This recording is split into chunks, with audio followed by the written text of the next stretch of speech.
Certains d'entre vous ont probablement déjà entendu dire que la société Disney est responsable d'au moins une vraie ville fantôme. Disney a construit Treasure Island dans la baie de Baker dans les Bahamas. Ce n'était pas une ville fantôme au départ. En effet, les navires de croisière de Disney devaient s'arrêter à la station et y laisser des touristes pour se détendre dans un environnement luxueux. C'est un fait, vous pouvez vérifier. Disney a dépensé 30 millions de dollars sur place. Oui, 30 millions de dollars. Disney a accusé les eaux peu profondes, trop peu profondes pour que leurs bateaux manœuvrent en toute sécurité. Ils ont même accusé les travailleurs disant que c'était parce qu'ils venaient des Bahamas, qu'ils étaient trop paresseux pour travailler selon une horaire régulière. C'est là que la nature factuelle de leur histoire se termine. Ce n'était pas à cause du sable, et ce n'était évidemment pas parce que les travailleurs étaient paresseux. Les deux sont de bonnes excuses, cela dit. Non, je doute sincèrement que ces raisons soient légitimes. Pourquoi n'ai-je pas raconté l'histoire officielle? À cause du palais de Mowgli. Près de la ville de bord de mer d'Emerald Isle, en Caroline du Nord, Disney a commencé la construction du palais de Mowgli à la fin des années 90. Le concept était une jungle avec, vous l'avez deviné, un grand palais au centre de tout le truc. Si vous n'êtes pas familier avec le personnage de Mowgli, alors vous devriez vous souvenir de l'histoire Le Livre de la Jungle. Si vous ne l'avez jamais lu, alors vous devriez au moins connaître le dessin animé de Disney de ces dernières décennies. Mowgli était un enfant abandonné dans la jungle, essentiellement élevé par des animaux et en même temps menacé poursuivi par d'autres animaux. Le palais de Mowgli a été dès le début une entreprise controversée. Disney a acheté une tonne de terre à des prix élevés pour le projet, et il y avait effectivement un scandale autour de certains achats. Le gouvernement local a revendiqué l'exportation sur des maisons, puis ils ont vendu les propriétés à Disney. À ce moment, une maison qui venait d'être construite fut immédiatement condamnée sans la moindre explication. Le terrain saisi par le gouvernement était censé servir pour un projet d'autoroute. Sachant très bien ce qui se passait, les gens ont commencé à l'appeler Mickey Mouse Highway. Puis il y eut un concept art. Une série de t-shirts Disney qui avait en réalité été créée pour une réunion de la ville. Ils avaient l'intention de dire à tout le monde à quel point ce projet allait être lucratif pour tous. Quand ils ont montré ce projet, ce palais indien gigantesque, entouré par la jungle avec des hommes et des femmes en pagne et des engins tribaux, eh bien inutile de dire qu'ils ont tous flippé. Nous parlons d'un grand palais indien, de jungle et de pagne, non seulement en plein milieu d'une zone riche, mais aussi d'une zone un peu xénophobe du sud des États-Unis. C'était un mélange discutable à ce moment de l'histoire. Un membre de la foule a tenté de prendre d'assaut la scène, mais il a rapidement été maîtrisé par la sécurité après avoir réussi à briser l'un des panneaux de présentation sur son genou. Disney a pris cette communauté et l'a écrasée sous son genou de même. Les maisons ont été rasées, la terre a été effacée, et les gens n'ont rien pu faire ou dire à ce sujet. La télé locale et les journaux étaient contre la station au début, mais une connexion entre les médias de Disney et sites locaux est entrée en jeu, et leurs opinions ont subitement changé. Donc de toute manière, Treasure Island, les Bahamas, Disney a fait couler ses millions. La même chose s'est produite avec le palais de Mowgli. La construction s'est achevée, les visiteurs ont effectivement séjourné à l'hôtel, les habitants ont fait face à tous les désagréments habituels associés à une tonne de touristes perdus et en colère, puis ça s'est tout simplement arrêté. Disney a fermé le palais de Mowgli et personne n'a su quoi penser. Mais ils étaient très heureux à ce sujet. L'échec de Disney était assez drôle et merveilleux pour un grand nombre de personnes qui ne voulaient pas de ce truc. Honnêtement, je n'ai plus repensé à ce lieu depuis sa fermeture il y a plus d'une décennie. Je vis à peut-être 4 heures d'Emerald Isle, vraiment je n'ai entendu que des rumeurs et je n'ai rien expérimenté. Puis j'ai lu cet article d'une personne qui avait exploré le parc de Treasure Island et avait posté tout un blog sur tous les putains de trucs qu'il avait trouvé là-bas. Juste des trucs, laissés pour compte. Les choses cassées, défigurées, probablement ruinées par les anciens employés mécontents d'avoir perdu leur emploi. Bordel, les habitants des alentours avaient vraiment une dent contre cet endroit. Les gens là-bas étaient en colère à cause de Treasure Island, tout comme les gens à propos du palais de Mowgli. De plus, il y avait des rumeurs qui disaient que Disney avait déversé ses aquariums dans les eaux locales quand le parc a fermé, y compris des requins. Qui hésiterait à prendre quelques souvenirs après tout cela? Eh bien, ce que je veux dire, c'est que ce blog sur Treasure Island m'a fait réfléchir. Même si de nombreuses années se sont écoulées depuis sa fermeture, j'ai pensé que ça serait cool de faire une exploration urbaine au palais de Mowgli, prendre des photos, écrire mon expérience et probablement voir s'il y a quelque chose que je peux prendre comme souvenir. Je ne vais pas dire que je n'ai pas perdu du temps pour y arriver, parce qu'honnêtement, il m'a fallu 1 an après avoir trouvé l'article de Treasure Island pour me déplacer et aller à Emerald Isle. Au cours de cette année, j'ai fait beaucoup de recherches sur le parc du palais. Du moins, j'ai essayé. Naturellement, aucun site officiel de Disney ne faisait mention de cet endroit. Tout avait été nettoyé. Plus étrange encore, apparemment personne avant moi n'avait pensé à bloguer à propos de l'endroit ou même de poster une photo. Aucun des sites de télévision ni aucun journal local n'avait fait d'article à propos de l'endroit. Mais c'était à prévoir, car ils ont tous entravé des dessins de Disney. Ils ne seraient pas du genre à montrer leur embarras devant tout le monde, vous voyez. Récemment, j'ai appris que les entreprises pouvaient effectivement demander à Google, par exemple, de supprimer certains liens des résultats de recherche. Essentiellement sans raison valable. Avec du recul, ce n'est sûrement pas parce que personne ne parlait du parc que je ne trouvais rien à son sujet, mais parce que l'info était inaccessible. Donc en fin de compte, je pouvais à peine trouver l'endroit. Tout ce que j'avais, c'était une vieille carte que j'avais reçue par la poste dans les années 90. C'était un article promotionnel envoyé aux personnes qui étaient récemment allées à Disney World, et je pense que comme je n'y étais pas allé dans les années 80, celle-ci devait être la plus récente. Je n'ai pas vraiment eu l'intention d'y aller. Ce qui m'a poussé étaient mes livres et bandes dessinées de mon enfance. Je ne m'en souvenais que quand je faisais des recherches, et encore il m'a fallu quelques semaines pour trouver le bac de rangement où mes parents les avaient mis. Mais je l'ai trouvé. Les informations locales ne m'ont été d'aucun secours, car la plupart étaient des riverains qui avaient emménagé à la plage au cours des dernières années, ou d'anciens résidents qui se moquaient de moi, et me faisaient des gestes vulgaires la deuxième fois où j'ai essayé de dire « Où puis-je trouver le palais de Moog ?» La carte m'a directement mené à un long couloir. Des plantes tropicales avaient envahi la zone, mélangées avec des espèces de la flore locale qui, actuellement, appartenaient à cet endroit et avaient tenté de reprendre leurs droits. J'étais en admiration quand je suis arrivé au portail d'entrée du parc. D'énormes portes en bois monolithiques dont les supports de chaque côté étaient comme s'ils avaient été coupés dans des séquoias géants. La porte elle-même était creusée à plusieurs endroits par des insectes. Sur la porte, il y avait une feuille de métal, sûrement un débris avec des lettres peintes à la main, griffonnées en noir. Abandonné par Disney. Il était clair que certains employés voulaient faire une petite protestation. Les portes étaient suffisamment ouvertes pour y entrer, mais pas en voiture. J'ai donc pris mon appareil photo numérique et la carte, dont le verso montrait un plan du parc, et je me mis en chemin à pied. Le terrain à l'intérieur était tout aussi envahi que la porte d'entrée. Les palmiers étaient en friche et en lambeaux entre les piles de leurs noix de coco. Les bananiers étaient dans le même cas dans leurs déchets puants. Il y avait cette sorte de conflit entre l'ordre et le chaos, comme les rangées de fleurs soigneusement plantées et mélangées aux mauvaises herbes hautes et désagréables, et aux champignons noirs puants. Tout ce qui restait des structures extérieures avait été brisé, où il n'en restait que du bois pourrissant et des objets calcinés non identifiables.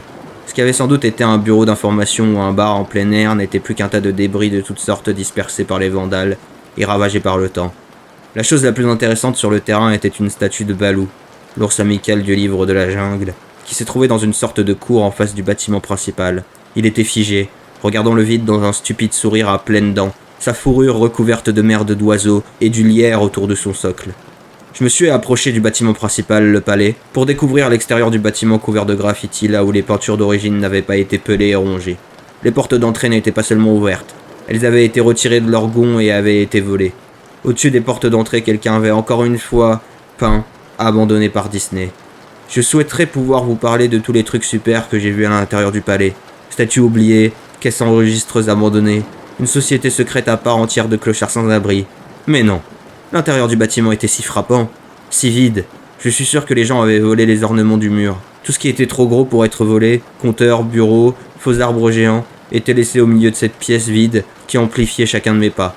J'ai vérifié le sol et je me suis dirigé à tous les endroits qui pouvaient sembler intéressants. La cuisine était comme vous imagineriez. Une usine de nourriture industrielle avec des appareils dans tous les coins. Pas de frais épargnés. Chaque surface de verre était brisée, chaque porte de ségon, chaque surface métallique bosselée. L'endroit tout entier sentait comme de la très vieille pisse. L'énorme chambre frigorifique, qui n'était même plus refroidie maintenant, contenait des rangs et des rangs d'étagères vides. Des crochets suspendus au plafond probablement pour accrocher des tranches de viande. Et comme je me tenais à l'intérieur depuis un moment, j'ai remarqué qu'ils se balançaient. Chaque crochet se basculait dans une direction aléatoire, mais leurs mouvements étaient si lents et petits qu'il était presque impossible de les voir. J'ai supposé qu'ils étaient causés par mes pas, alors je me suis arrêté, et j'en ai pris un dans mon poing, puis je l'ai lâché soigneusement. Mais en quelques secondes, il a recommencé à se balancer une fois de plus. Les salles de bain étaient dans le même état que le reste de l'endroit. Tout comme le parc de Treasure Island, quelqu'un avait cassé méthodiquement chacune des commodes de porcelaine avec des noix de coco et d'autres objets. Il y avait un demi-pouce d'eau puante sur le plancher, donc je n'y suis pas resté très longtemps. Ce qui est étrange, c'est que les toilettes et les lavabos, et les bidets dans la chambre des dames, oui je suis allé là-bas, étaient tous mouillés et coulaient librement. Il me semblait pourtant qu'ils avaient dû fermer les robinets il y a très longtemps. Il y avait beaucoup de chambres dans le parc, mais naturellement je n'ai pas eu le temps de toutes les regarder. Le peu que j'ai vu était toutes pareilles, inondées et je ne m'attendais pas à trouver quelque chose d'intéressant là-bas. En fin de compte, j'ai pensé qu'il devait y avoir une télé ou une radio dans une des chambres, quand il m'a semblé avoir entendu une légère conversation à l'intérieur. Bien que ce fût comme un murmure, sans doute ma propre respiration en écho dans le silence, ou simplement le bruit de l'eau qui coulait et jouait dans mon esprit. Ça ressemblait à ça. « Je ne le crois pas. » Réponse courte et inconnue. « Je ne le savais pas. Je ne le savais pas. Ton père te l'avait dit. » Réponse inconnue, ou peut-être juste un sanglot. Je sais. Ça semble ridicule. Je vous dis simplement ce que j'ai vécu. Pourquoi j'ai pensé qu'il y avait quelque chose qui courait dans cette chambre? Ou pire, des vagabonds qui étaient là et qui m'auraient probablement poignardé. En retournant aux portes devant le palais, j'ai remarqué que je n'avais pas trouvé quoi que ce soit et que j'avais perdu mon chemin. En regardant par la porte, j'ai remarqué quelque chose d'intéressant dans la cour que j'avais apparemment manqué.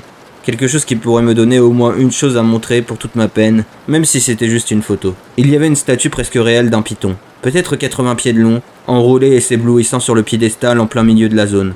Comme le soleil a commencé à apparaître, la lumière a éclairé l'objet de façon parfaite pour une photographie. Je me suis approché du python et ai pris une photo. Ensuite, je me suis tenu sur mes orteils et en ai pris une autre. Je me suis approché de plus près pour avoir les détails sur son visage. Lentement, le python a levé la tête et m'a regardé droit dans les yeux, s'est tourné et a glissé de son piédestal pour rejoindre l'herbe puis les arbres. Tous ses 80 pieds. Sa tête avait déjà disparu depuis longtemps dans les bois avant que sa queue ne quitte l'endroit. Disney avait libéré tous ces animaux exotiques sur le terrain. Là, sur ma carte, il y avait la maison des reptiles. J'aurais dû le savoir. J'avais été informé sur les requins à Treasure Island et j'aurais dû savoir qu'ils avaient fait pareil ici. J'étais abasourdi, complètement stupéfait. Ma bouche devait être grande ouverte jusqu'à ce que je redescende sur terre. J'ai cligné des yeux, plusieurs fois, et j'ai reculé de l'endroit où j'avais aperçu le serpent, puis je suis retourné vers le palais. Même s'il avait complètement disparu, je n'ai pas pris de risque et je suis retourné dans le bâtiment. Il m'a fallu prendre quelques profondes inspirations et me gifler le visage pour retrouver mes esprits après ça. Je cherchais un endroit pour m'asseoir, mes jambes se sentaient un peu comme de la gelée à ce moment-là. Bien sûr, il n'y avait pas de place pour s'asseoir, sauf si je voulais me reposer dans du verre brisé et des tapis de feuilles mortes ou me traîner jusqu'à un bureau. J'ai vu quelques marches près du hall du palais et j'ai décidé d'aller m'y asseoir, jusqu'à ce que je me sente mieux. L'escalier était assez loin de la façade de l'immeuble pour être relativement propre, sauf pour l'accumulation étonnante de poussière. J'ai tiré une pancarte de métal du mur, encore une fois marquée « Abandonné par Disney ». J'étais habitué maintenant. J'ai posé la pancarte sur les escaliers et je me suis assis dessus pour rester plus ou moins propre. Plus bas, les escaliers descendaient à un autre niveau. J'ai utilisé le flash de mon appareil photo comme une sorte de lampe de poche improvisée. Je pouvais voir que les escaliers se terminaient sur une porte métallique avec un cadenas. Un panneau sur la porte. Un vrai panneau disait « Mascotte seulement, merci ». Ça m'a ragaillardi pour deux raisons. D'une, une pièce seulement pour les mascottes aurait sûrement quelque chose d'intéressant. De deux, le cadenas était toujours en place. Personne n'était venu là. Pas de vandales ni de pillards, personne. C'était le seul endroit que je pouvais explorer et peut-être trouver quelque chose d'intéressant à photographier sans vol. J'étais venu au palais essentiellement car rien ne m'interdisait de prendre ce que je voulais, parce que, c'est abandonné. Il ne m'a pas fallu beaucoup de force pour briser le verrou. Eh bien en fait c'est faux. Il ne m'en a pas fallu beaucoup pour briser la plaque de métal sur le mur où le cadenas était accroché. Le temps et la décomposition avaient fait la moitié du travail pour moi et j'étais capable de suffisamment plier la plaque de métal pour en tirer les vis du mur. Quelque chose à quoi personne n'avait pensé ou n'avait pas été en mesure de faire à l'époque. La zone des mascottes était un changement surprenant et très bienvenu par rapport à ce que j'avais vu. D'une part, toutes les 2 ou 3 secondes, des lumières fluorescentes s'illuminaient même si elles clignotaient et s'éteignaient au hasard. En outre, rien n'avait été volé ou cassé, même si le temps avait vraiment fait des ravages.